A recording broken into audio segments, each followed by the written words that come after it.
Price Lord. இயேசுவின் நாமத்தில் உங்கள் ஒவ்வொருவருக்கும் என்னுடைய அன்பின் வாழ்த்துக்கள். இந்த காணொலியின் மூலம் உங்களை சந்திப்பதிலே நான் மகிழ்ச்சி அடைகிறேன். இந்த உலகத்தில் ஈஸியாக ஒரு காரியத்தை ஒருத்தர் செய்வார்னா அது ஒருத்தங்களுக்கு அட்வைஸ் பண்ணுறது. அநேக மனிதர்களுக்கு பிடிக்காத விஷயமும் அட்வைஸை கேட்பது தான். ஆனால் பைபிள் சொல்லுது, ஆலோசனை இல்லாத இடத்துல ஜனங்கள் என்ன பண்ணுவாங்களாம், அழிந்து போயிடுவாங்களாம், சீர்கெட்டு போயிடுவாங்களாம். பைபிள் முழுதும் நான் வாசிக்கும் பொழுது, மக்களுக்கு விரோதமாக யுத்தம் பண்ணும் பொழுது, ஒரு நாட்டை அழிக்கும் பொழுது, சில தவறுகளை செய்யும் பொழுது மனிதர்களிடம் ஆலோசனை கேட்கிறார்கள். ஆனால் ஒரு நாட்டிற்கு நன்மை செய்யும் பொழுது, சில மனிதனுடைய வாழ்க்கையில் நன்மை செய்யும் பொழுது, சபைக்கு நன்மை செய்யும் பொழுதெல்லாம் தேவன் ஆலோசனை கொடுக்கிறார். சாதாரணமாக மனிதர்கள் தீமை செய்வதற்கு மனுஷங்கள்ட்ட ஆலோசனை கேட்டுக்கிறாங்க. ஆனால் நல்ல ஆலோசனை தேவன்கிட்ட இருந்தால் வரும் பார்த்துக்குவானே. ஸோ தாவீது அதை கரெக்டாக செய்கிறார் தன்னுடைய வாழ்க்கையில். அவர் ஒவ்வொரு முறையும் தேவனிடம் ஆலோசனையை கேட்டார். ஆலோசனை தலைவர்களே இருந்தாங்க. இஸ்ரா காலங்களில் வேதாகமத்தில் நம்ம வாசிக்க முடியும். இஸ்ரா காலங்களில், நெகமியா காலத்தில், எல்லா காலங்களில் இருந்திருப்பாங்க. மோசே ஜனங்களை நடத்துவதற்கு தேவனிடமிருந்து ஆலோசனை கிடைச்சிச்சு. தேவனுடைய சார்பில் அவருடைய ஆலோசனை சொன்னார்.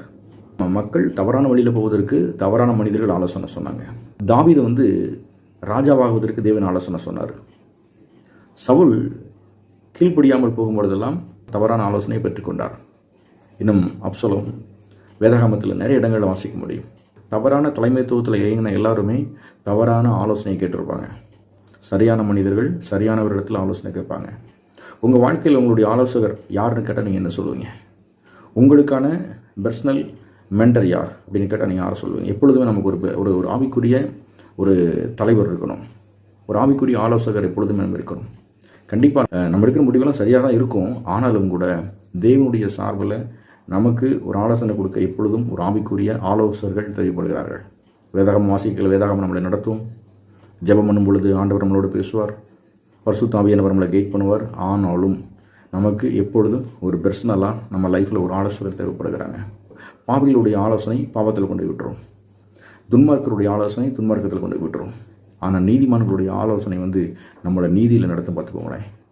பரிசுத்தவான்களுடைய ஆலோசனை நம்மளை பரிசுத்தத்தில் கொண்டு விட்டுரும்.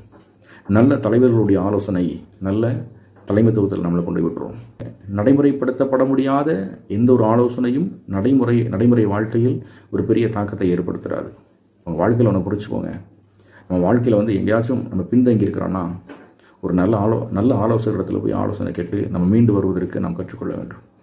எங்கேயாச்சும் நம்ம கீழே போயிட்டோம், எங்கேயாச்சும் நம்ம விழுகிற மாதிரி இருக்குது, எங்கேயாச்சும் என்னுடைய ஃபினான்ஸ் குறைவாக இருக்குது, எங்கேயாச்சும் என்னுடைய ஊழியத்தில் ஒரு பின்தங்கிய நிலைமை இருக்குது அப்படின்னா உடனே நல்ல ஆலோசகரை நமக்கு வச்சு அந்த ஆலோசனையை கேட்டு நடப்பதில் எந்த தவறும் இல்லை. ஆகவே ஆலோசனை எப்பொழுதும் நல்லது. சரியான ஆலோசனை சரியான இடத்துக்கு நம்மளை கொண்டு போய்விடும். சரியான ஆலோசனை இலக்கை அடைவதற்கு ஒரு பெரிய கீயாக இருக்கும்னு நான் நம்புகிறேன்.